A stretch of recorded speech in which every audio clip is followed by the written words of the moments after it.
If anyone ever tells you doctors just prescribe medications as a Band-Aid and they don't address the root cause, stop in your tracks, because that, ladies and gentlemen, is a red flag for someone who clearly knows nothing about wound healing. Hey guys, we're picking up with this vlog where we last left off, post Hurricane Beryl destruction aftermath. I did my skincare routine, which you guys saw in yesterday's vlog. On my face, I have, well, I just finished using these under my eyes. And my sunscreen is the tinted Ulta MD UV Daily SPF 40. But coming back to what I was saying about the Band-Aid issue, I'm just gonna do my makeup and chat with you guys because it's still raining. Lots of the city is flooded and we're just gonna sit tight, okay? I'm not gonna be going around a bunch of different locations today, just chill, and I'm gonna rant to you guys about why you need to think critically about the Band-Aid. So when someone says that, you know, they're usually telling you that as a way to steer you away from your doctor, from established therapies, and sow a seed in your mind of mistrust so as to follow them and buy whatever it is that they are recommending. But it's such a red flag, because saying that prescribing a medication is a Band-Aid for the problem tells me you don't actually know anything about wound healing, because a Band-Aid is a very practical and effective solution that targets the root cause issues. So if you don't know anything about wound healing, maybe you just assume that a Band-Aid is something that you put on a cut or a scrape so that you don't have to look at the cut or a scrape, but it plays a vital role in optimal wound healing. I'm just coming in this morning to my face after that sunscreen, still using the Merit makeup. This is the Minimalist Ecru, and I'm not gonna do brushes today. Oh, I forgot to put some brow gel on. We'll do that. But, so a Band-Aid keeps the wound covered, protected from bacteria, microbes that would come into that impaired skin, to that wound, colonize it, cause an infection, slow down healing, lead to scarring, cause an infection. So it does that. Not to mention, it keeps the wound bed clean of dirt, debris, dust, which would also cause a lot of irritation.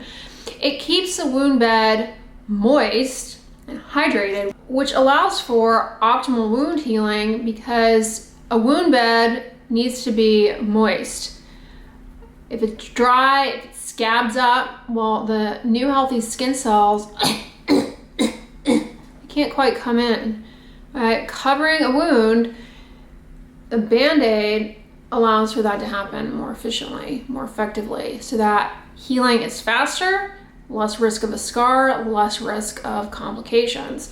So anyone who tells you that a doctor who prescribes a medication and just putting a Band-Aid on it is like, oh, you mean doing something that actually works, is effective, logical, backed by evidence? I mean, that's really what they're saying, but they don't know. They don't know. This is the L'Oreal Lumi Glotion. I kind of use this to blend in. That sunscreen's been on my face for about 30 minutes since we last left off.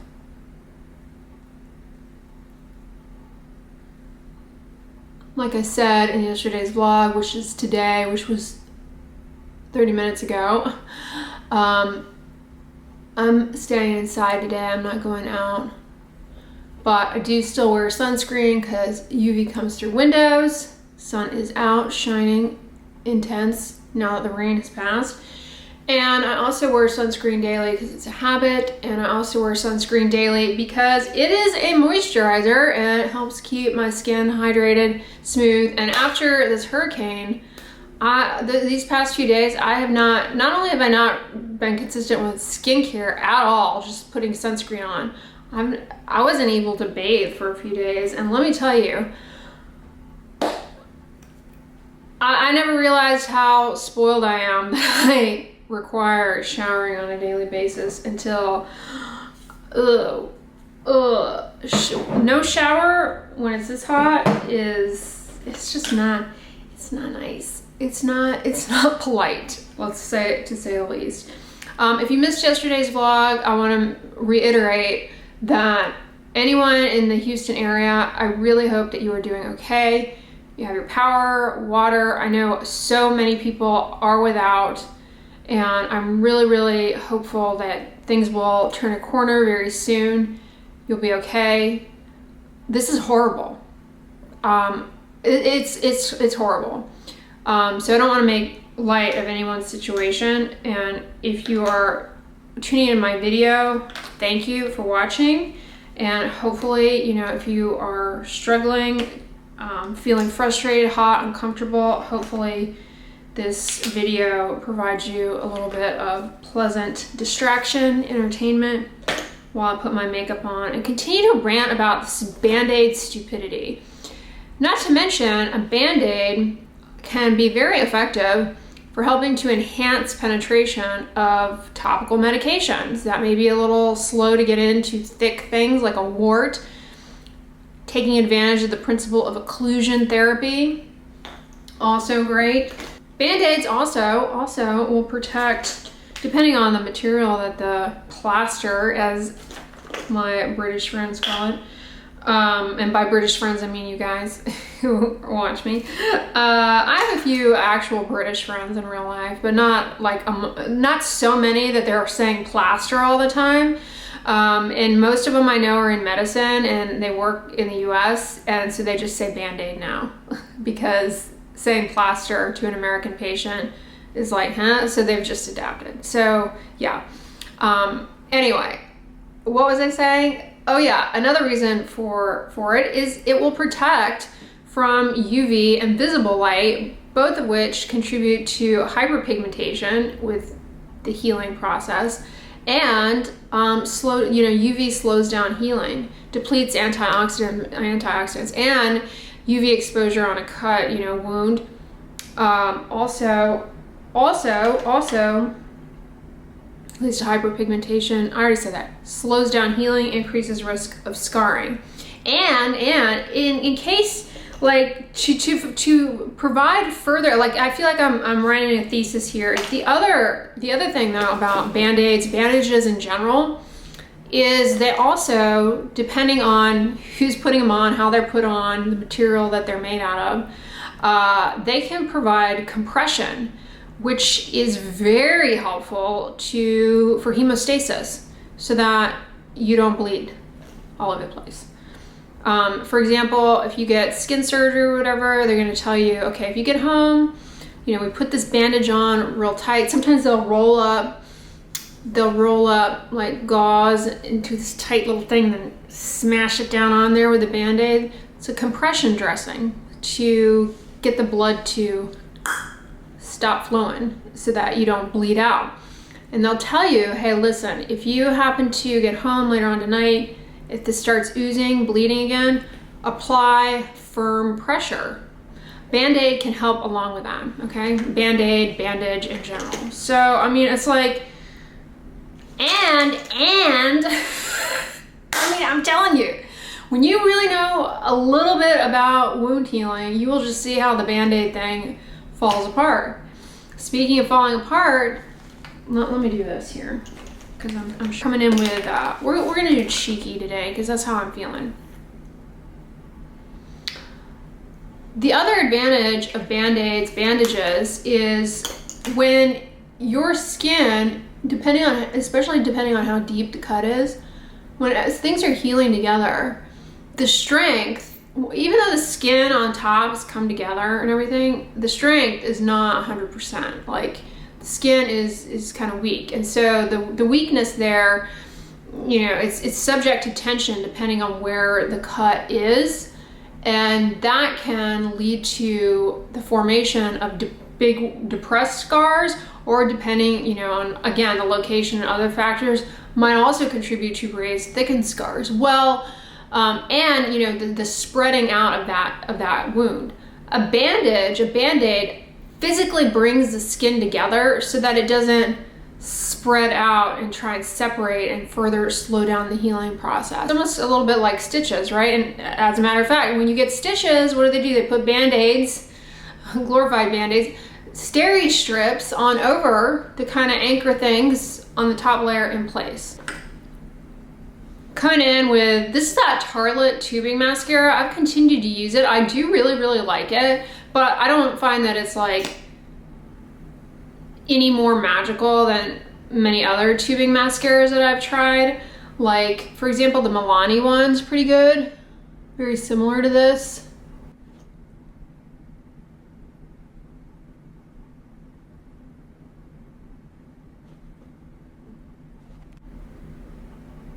I never ever used to put mascara on my bottom lashes, primarily out of sloth, but I always found that I got clumpy.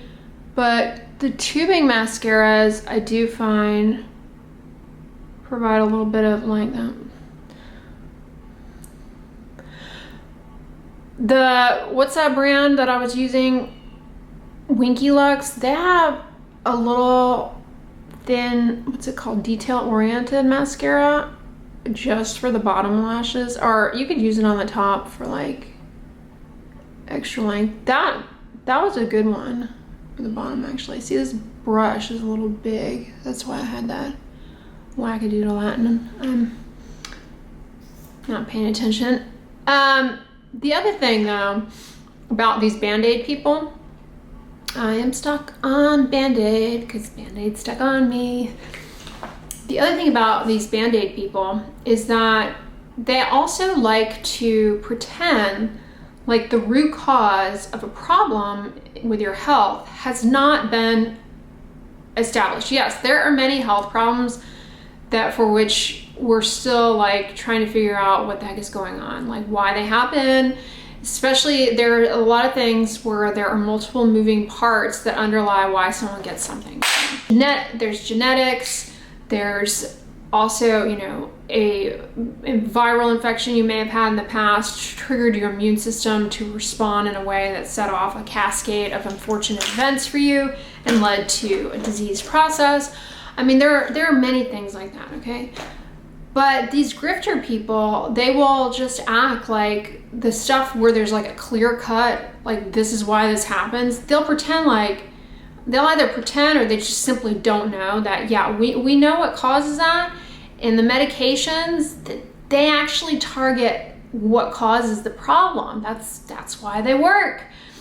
They pretend like, you know, that's not a real thing. Like, again, they'll bring in the medication is a Band-Aid. Again, for further illustrating their ignorance. But the other thing they'll do is they'll make up a cause. Like, they will make up a root cause, and usually it's something diet oriented. Trying to convince you that you are deficient in something, or that you need to eat a certain way.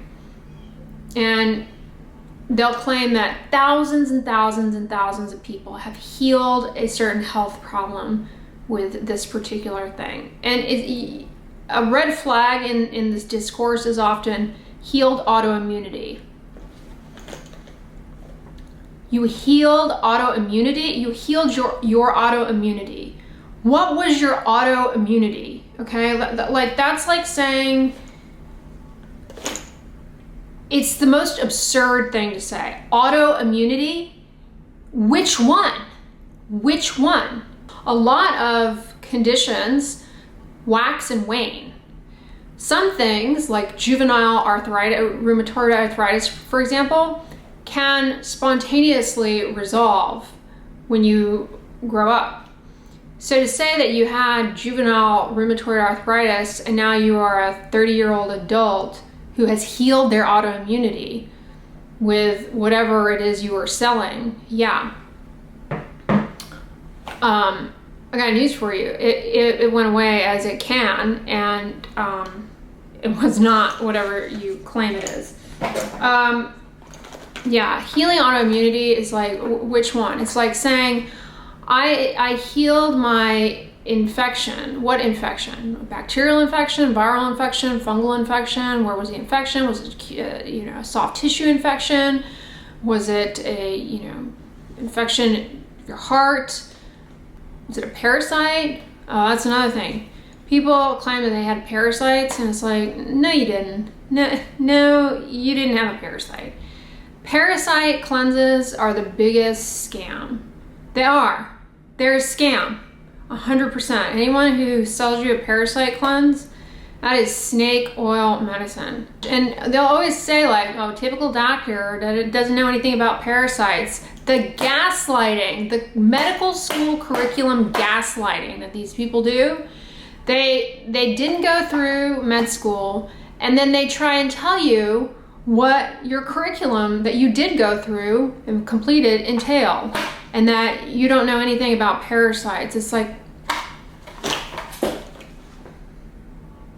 and the other thing that I don't think people are aware happens or realize it's happening because it's hard to detect, but I definitely see it on the back end as someone who creates content. It's something I never would have really picked up on, is there are a lot of bots that are bot accounts that are bought, paid for, and deployed to spread misinformation and ideology.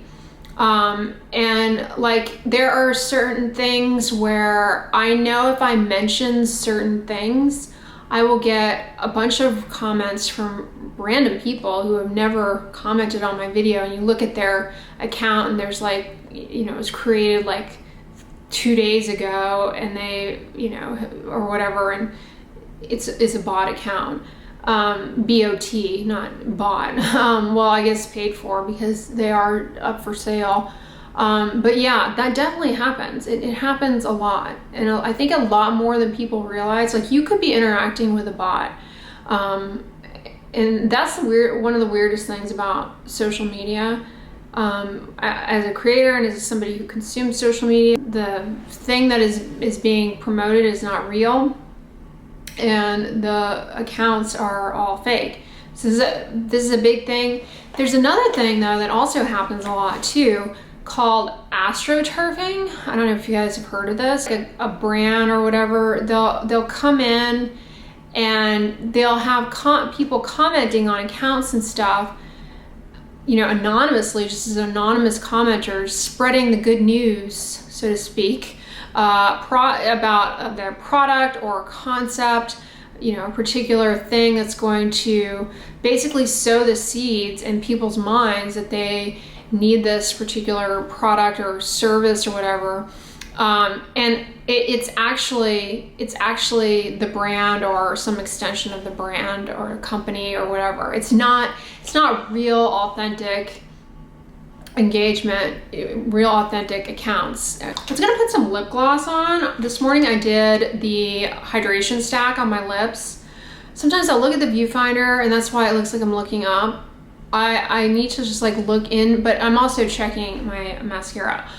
This morning I did the hydration lip stack, the hyaluronic acid serum from CosRX followed by the CosRX lip sleep mask. My lips are feeling happy and hydrated, but I'm not ashamed to admit, you guys, I bought those vacation sunscreens, and the lip sunscreens I've actually really been liking. Even though they do have flavor and fragrance, which are common allergens in cosmetics and personal care products.